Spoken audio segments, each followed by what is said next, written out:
നേരെ ഉച്ചയായോ? ഇല്ല, നേരം വെളുത്തു വരുന്നേ ഉള്ളൂ. അമ്പലക്കുളത്തിൽ മുക്കി പിടിച്ചിട്ട് ഇയാളുടെ തലക്ക് വെളിവ് വന്നില്ലേ? ഇങ്ങോട്ട് ഇറങ്ങ്. ഞാൻ സൈക്കിളിൽ വന്നോളാം. ഇങ്ങോട്ട് ഇറങ്ങണോ?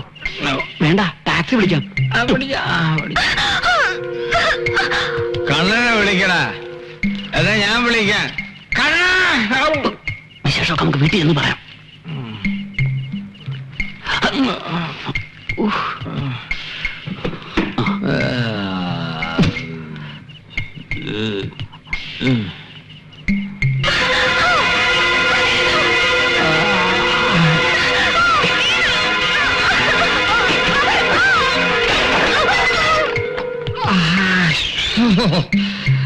ഈ സമയം എന്താ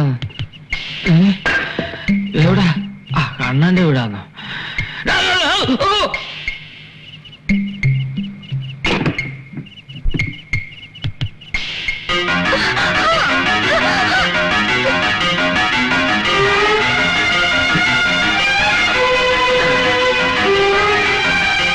സൂക്ഷിക്കണേ. അവിടെ ഒരു കണ്ണാടി.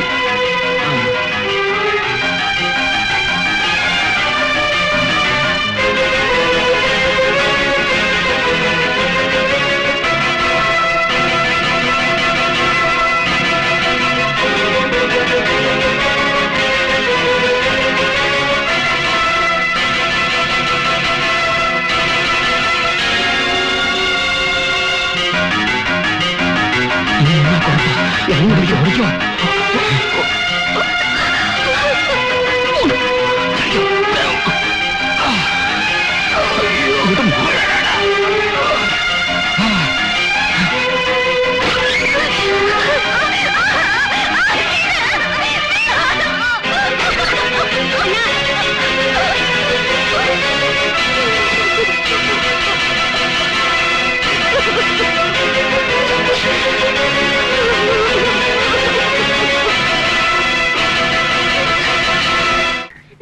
എന്തിനാ കുഞ്ഞെ കുളിക്കുമ്പോ കരയുന്നേ? മനുഷ്യനായ കുറച്ചൊക്കെ നാണം വേണം. പാതിരാത്രി ആവുന്നവരെ കള്ളും കുടിച്ച് നടക്കുക. ഇങ്ങനെയുണ്ടോ? നിന്നോടാ എന്റെ അമ്മ പറയുന്നത് കേട്ടോ. അടുത്ത വീട്ടിലുണ്ട് ആണുങ്ങള്. നിങ്ങളുടെ മാതിരി മേഞ്ഞ അടക്ക. അടുത്ത വീട്ടിൽ പെണ്ണുങ്ങളും ഉണ്ട്. നീ അതുമാതിരിയാ? കാർത്തിയാനി അടുത്തയുടെ ഭർത്താവിന് എന്താ ജോലിയില്ലേ? 5000 ഉറുപ്പിക ശമ്പളമുണ്ട്. അവളൊന്ന് നോക്കിയാ മതി, അയാള് മൂത്രമൊഴിക്കും. അവക്കൊക്കെ കളിയാക്കാൻ ഒരു കാരണമായി. എന്റെ ദൈവമേ, ഞാനിനി എങ്ങനെ അവളുടെ മുഖത്ത് നോക്കും? തലയിലെടുത്ത് നീ സാഗരനൊന്ന് കുളിപ്പിക്ക. എനിക്ക് വയ്യ. നിക്കവിടെ. കൊള്ളു കുടിച്ച വയറ്റി കിടക്കണം. എനിക്കറിയാം പണ്ട് എനിക്ക് സ്വഭാവം ഉണ്ടെന്ന്. എന്റെ കമലു അടുത്ത വീട്ടിലെ ആൾക്കാരൊക്കെ അറിയും. നിങ്ങൾ കാണിച്ചതോ? നിക്കറ് ഇട്ടോണ്ട് വല്ലവരുടെയും വീട്ടുമുറ്റത്ത് കക്കാൻ പോയതാ? അല്ല, നിക്കാൻ പോയതാ. ഇരിക്കുന്നു. ആര് കണ്ട് എന്തൊക്കെ സ്വഭാവം ഉണ്ടായിരുന്നെന്ന് അമ്മ പറഞ്ഞതാ. കുടുംബം മോശാണ്, വേണ്ട വേണ്ടാന്ന്. വേറൊരു മണങ്ങനുണ്ട്, അരി. അരിയല്ല, അരി മനുഷ്യ. അവന് പണിയും തരൊന്നുമില്ല. നിങ്ങൾ അങ്ങനെയാണോ? കണ്ടോ ഇല്ലേ? മോൻ വെള്ളം കോരി ഒഴിച്ച് കുളിച്ചോ? അല്ല, ഹരിയോ നിന്നെ പറ്റി ഇപ്പൊ പറഞ്ഞതേ ഉള്ളൂ. ഗോപിയേട്ടാ, ഇത് ആരാ വന്നിരിക്കുന്ന നോക്കിയേ. അവിടെ എന്തെടുക്ക? അതൊക്കെ ഞാൻ ചെയ്തോളാം. ഹരി ഇരിക്കെ, ഞാൻ ഇപ്പൊ ചായ കൊണ്ടുവരാം. വേണ്ട, ഇപ്പൊ തന്നെ വയറ് നിറച്ച് കുടിച്ച്. ഓ, ഒരു ചായക്കും കൂടിയുള്ള സ്ഥലമല്ലേ നിന്റെ വയറ്റില്? അവിടെ ഇരിക്കടാ.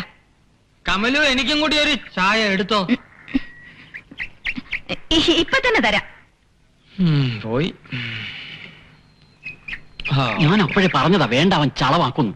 അപ്പോഴാ ഒരു പുതിയ നമ്പർ, 18ാമത്തെ അടവ പൂഴിക്കടകനാന്നൊക്കെ പറഞ്ഞിട്ട് ഇപ്പൊ എന്തായി? നാറി നാശമായില്ലേ? അടവിന് കുഴപ്പമൊന്നുമില്ല, പക്ഷെ അത് മർമ്മത്തിൽ ഏൽപ്പിക്കാതെ എന്റെ തെറ്റാ. മർമ്മത്തിലേറ്റു. അവളുടെ പാട്ടിന് പോയി. ചേട്ടൻ കണ്ണന്റെ വീട്ടിൽ പോയില്ലേ? ഇങ്ങോട്ട് വന്നേ. അതെ, കണ്ണൻ ആകെ അപ്സെറ്റ് ആയിരിക്കാം. ആരോടും ഒരക്ഷരം പോലും പറയാതെ അവളെ ഇറങ്ങിപ്പോയിന്ന്. സംഗതി സീരിയസ് ആവുമെന്നാണ് എന്റെ പേടി. നിനക്ക് പെണ്ണുകട മനഃശാസ്ത്രം അറിഞ്ഞൂടാ. എന്തെങ്കിലും മതി പൊട്ടിത്തെറിക്കാൻ. അപ്പൊ ഉടക്കരുത്, പൊട്ടലിന്റെ ശക്തി കൂടും. അത് കഴിഞ്ഞ് പോയ സ്പീഡിലേക്ക് തിരിച്ചു വരൂ. പിന്നെ